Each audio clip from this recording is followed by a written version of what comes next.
Hello everyone, welcome to undoubtedly with Anubhav again. हम लोगों ने पिछले लेक्चर्स में पार्लियामेंट का जो पार्ट है लोकसभा और राज्यसभा का वो पढ़ चुके हैं। उसके बाद हम लोगों ने प्रेसिडेंट के 2 पार्ट्स की सीरीज कवर की है। और जैसा कि पिछले वीडियो में मैंने आपसे कहा था कि हम लोग जुडिशरी स्टार्ट करने वाले हैं। So here we are with our lecture of supreme court. जैसा कि हम लोगों को पता है कि जो इंडियन जुडिशरी है वो 3 लेवल में डिवाइड होती है, supreme court, high court and district level court और सेशन कोर्ट। तो ये जो हमारा लेक्चर है वो सिर्फ और सिर्फ सुप्रीम कोर्ट के बारे में रहेगा। इंडिया का जो सुप्रीम कोर्ट है, जिसे हम लोग सर्वोच्च न्यायालय कहते हैं, वो कॉन्स्टिट्यूशन के पार्ट 5 के अंडर आता है और इसका जो आर्टिकल है वो 124 से लेकर 147 के अंडर डिस्क्राइब होता है।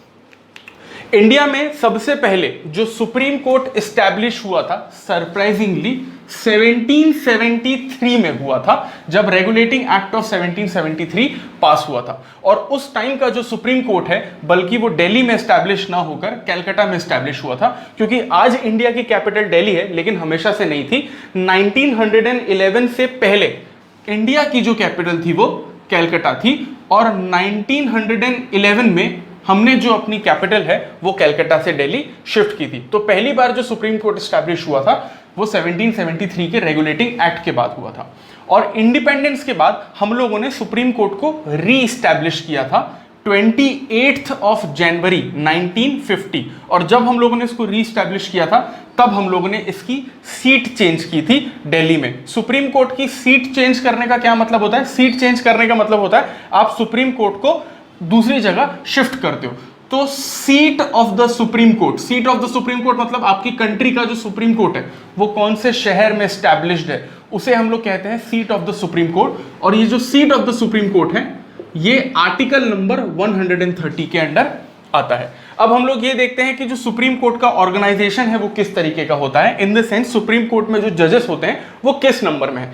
हम लोग को याद रखना है कि जो सुप्रीम कोर्ट का जो मेन जज होता है, जिसे हम लोग हेड जज कहते हैं, टेक्निकल टर्म उसकी चीफ जस्टिस ऑफ इंडिया है। सो हर सुप्रीम कोर्ट की हर बेंच में एक चीफ जस्टिस ऑफ इंडिया रहता है और बाकी अदर जजेस रहते हैं। 1950 में जब सुप्रीम कोर्ट इंडिपेंडेंस के बाद एस्टैब्लिश हुआ था तो उस टाइम पे इंडियन सुप्रीम कोर्ट में सिर्फ 8 जजेस थे।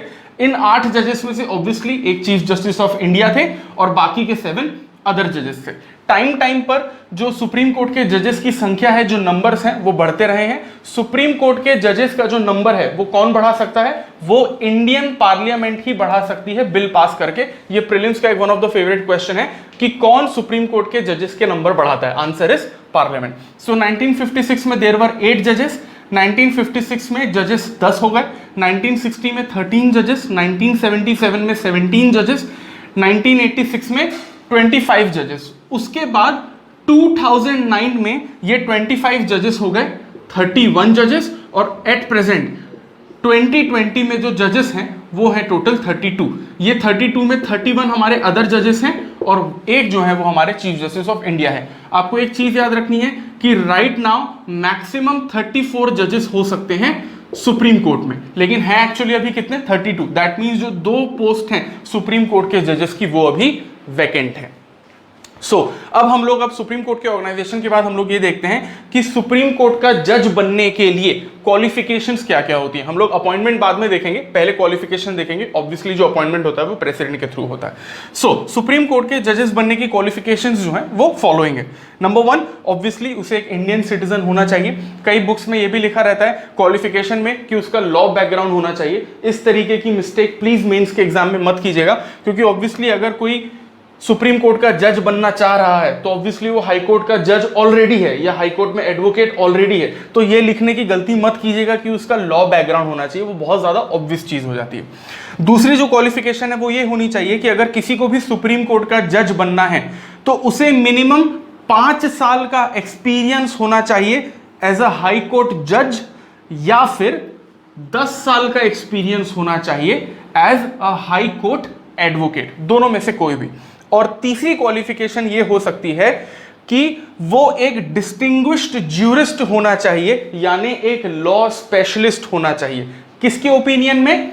प्रेसिडेंट के ओपिनियन में।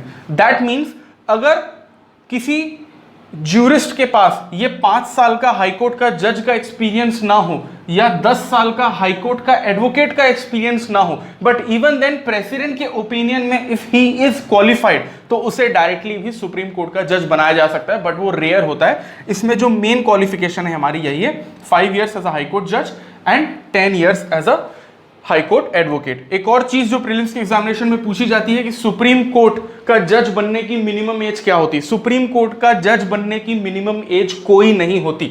कोई कैंडिडेट 60 साल, 55 साल, 62 साल किसी भी एज में सुप्रीम कोर्ट का जज बन सकता है। ये क्वेश्चन बार बार इसलिए पूछा जाता है क्योंकि हमको पता है कि जो बाकी कैंडिडेट्स हैं, जो बाकी कॉन्स्टिट्यूशनल पोस्ट हैं, उसमें मिनिमम एज होती है। फॉर एग्जाम्पल, अगर आपको लोकसभा का मेंबर बनना है तो 25 साल मिनिमम एज है, राज्यसभा का मेंबर बनना है तो 30 साल मिनिमम एज है, प्रेसिडेंट या गवर्नर बनना है स्टेट का तो उसके लिए मिनिमम एज 35 है, बट सुप्रीम कोर्ट के जज के लिए कोई भी मिनिमम एज नहीं होती। अब इसकी जो नेक्स्ट स्लाइड होगी उसमें हम लोग ये देखेंगे कि सुप्रीम कोर्ट के जो जज का अपॉइंटमेंट होता है, जो प्रेसिडेंट करता है, उस अपॉइंटमेंट की पूरी प्रोसेस क्या है।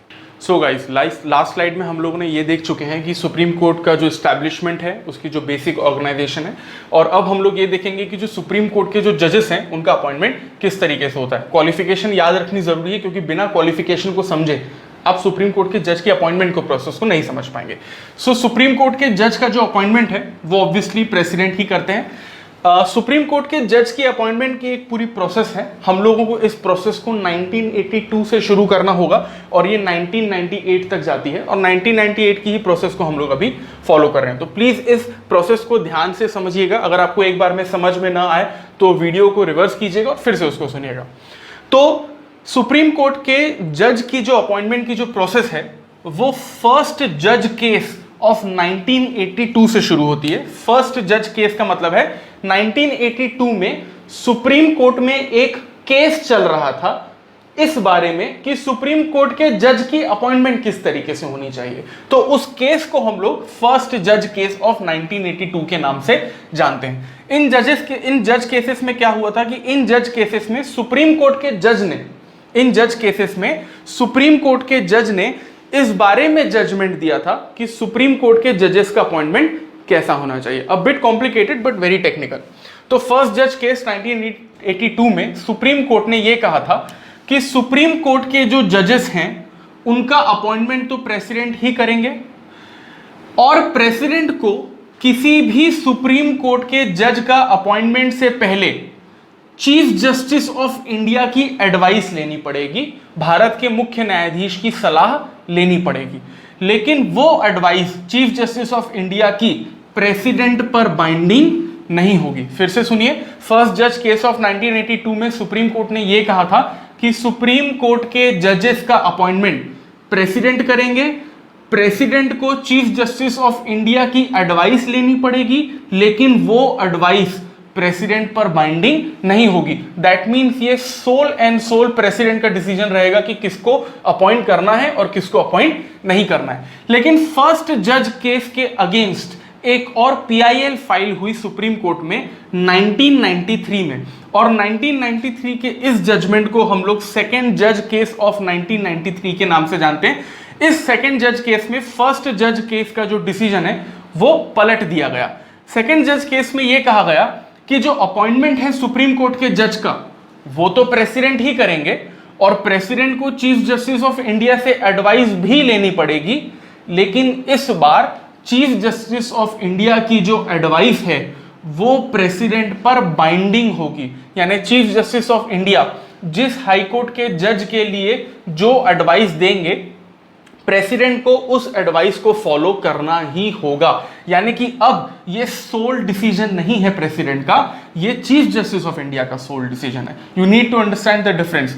फर्स्ट जज केस में चीफ जस्टिस ऑफ इंडिया की एडवाइस प्रेसिडेंट पर बाइंडिंग नहीं थी, लेकिन सेकेंड जज केस में चीफ जस्टिस ऑफ इंडिया की जो एडवाइस है वो प्रेसिडेंट पर बाइंडिंग हो गई। इसमें एक और चीज ऐड की गई कि चीफ जस्टिस ऑफ इंडिया तो प्रेसिडेंट को एडवाइस देंगे ही, लेकिन chief justice of India president को एडवाइस देने से पहले सुप्रीम कोर्ट के 2 सीनियर मोस्ट जजेस से भी एडवाइस लेंगे। For example, if I am the chief justice of India, there is another person who is the president, तो मुझे तो प्रेसिडेंट को एडवाइस देनी ही है, लेकिन मेरे सुप्रीम कोर्ट में जो 2 सीनियर मोस्ट जजेस हैं, मुझे उनसे भी पहले एक एडवाइस लेनी पड़ेगी और उनकी एडवाइस सुनकर ही मैं प्रेसिडेंट को एडवाइस करूंगा। तो अब किसका डिसीजन ज्यादा इंपॉर्टेंट हो गया? चीफ जस्टिस ऑफ इंडिया का। Now we come to the third जज केस। अब ये जो थर्ड जज केस ऑफ 1998 है, इसने सेकंड जज केस में थोड़ा सा और इंप्रूवमेंट किया। अब देखते हैं क्या इंप्रूवमेंट किया। सो थर्ड जज केस 1998 में ये कहा गया कि जो अपॉइंटमेंट है सुप्रीम कोर्ट के जजेस का, वो तो प्रेसिडेंट ही करेंगे। प्रेसिडेंट को एडवाइस कौन करेगा? चीफ जस्टिस ऑफ इंडिया ही करेंगे। और चीफ जस्टिस ऑफ इंडिया के जो एडवाइस है वो प्रेसिडेंट पर बाइंडिंग भी होगी। लेकिन सेकेंड जज केस में हमने ये देखा था कि chief justice of India president को एडवाइस देने से पहले सुप्रीम कोर्ट के 2 सीनियर मोस्ट जजेस से एडवाइस लेते थे। लेकिन थर्ड जज केस में यह कहा गया कि chief justice of India president को एडवाइस देने से पहले 2 नहीं बल्कि सुप्रीम कोर्ट के 4 सीनियर मोस्ट जजेस से एडवाइस लेंगे। और इन 4 सीनियर मोस्ट जजेस में से मिनिमम 3 जजेस का फेवर में एडवाइस करना इंपॉर्टेंट है। अगर इन 4 में से 3 लोगों ने पॉजिटिव एडवाइस दी है, तभी किसी हाई कोर्ट के जज का promotion as a supreme court जज होगा। अगर इन 4 में से मिनिमम 2 लोगों ने भी नेगेटिव एडवाइस दी है किसी हाई कोर्ट के जज के लिए, तो उसका appointment as a supreme court जज नहीं हो पाएगा। इस केस को फिर से समझिए, क्योंकि यही आपका फाइनल आंसर है अपॉइंटमेंट किस तरह से होती है इस क्वेश्चन का। सो थर्ड जज केस 1998 में कहा गया कि अपॉइंटमेंट प्रेसिडेंट के थ्रू होगा। प्रेसिडेंट को advice chief justice of India देंगे, जो एडवाइस प्रेसिडेंट पर बाइंडिंग होगी। और chief justice of India president को एडवाइस देने से पहले सुप्रीम कोर्ट के 4 सीनियर मोस्ट जजेस से एडवाइस लेंगे। और इन 4 में से मिनिमम 3 लोगों का एडवाइस पॉजिटिव होना चाहिए, तभी हाईकोर्ट के जज का appointment as a supreme court जज होगा। अब हम लोग 2 नोटेबल पॉइंट्स ले लेते हैं। सुप्रीम कोर्ट का जो जज होता है, उसको जो ओथ दिलवाई जाती है वो प्रेसिडेंट ही दिलवाता है। अपॉइंटमेंट भी प्रेसिडेंट करेंगे और ओथ भी प्रेसिडेंट दिलवाएंगे। और सुप्रीम कोर्ट के जो जज का टेन्योर होता है वो होता है बाय द एज ऑफ 65, यानी कि जब वो 65 साल के हो जाएंगे तो वो ऑटोमेटिकली रिटायर हो जाएंगे। दैट मीन्स किसी सुप्रीम कोर्ट के जज का टेन्योर 3 साल भी हो सकता है, 5 साल भी हो सकता है, 1 साल भी हो सकता है। फॉर एग्जाम्पल कैसे, अगर कोई हाईकोर्ट का जज है, वो 60 की उम्र में सुप्रीम कोर्ट का जज बना है और आपको कब तक रहना है सुप्रीम कोर्ट में? 65 तक। तो इनका टेन्योर कितना हो गया? 5 साल हो गया। मान लीजिए कोई हाईकोर्ट का जज 63 की एज में सुप्रीम कोर्ट का जज बना है, तो 65 में कितने साल बचे? 2 साल बचे, तो उनका टेन्योर सिर्फ 2 साल का हो जाएगा। तो इसमें टेन्योर ड्यूरेशन के हिसाब से नहीं देखा जाता, बल्कि उनकी मैक्सिमम एज के हिसाब से देखा जाता है। So by the age of 65 Supreme Court के जजेस का टेन्योर रहता है। एक और चीज आपको ध्यान में रखनी है, मैंने आपको यह बताया कि जो मैक्सिमम जजेस हैं सुप्रीम कोर्ट में वो 34 हो सकते हैं और अभी 32 जजेस हैं। That is completely correct. But by the time of May 2020, क्योंकि इस टाइम पे हम लोग ये वीडियो रिकॉर्ड कर रहे हैं, आने वाले 1, 2, 3, 4, 5 सालों में वो जो नंबर है या मैक्सिमम नंबर है वो बढ़ सकते हैं।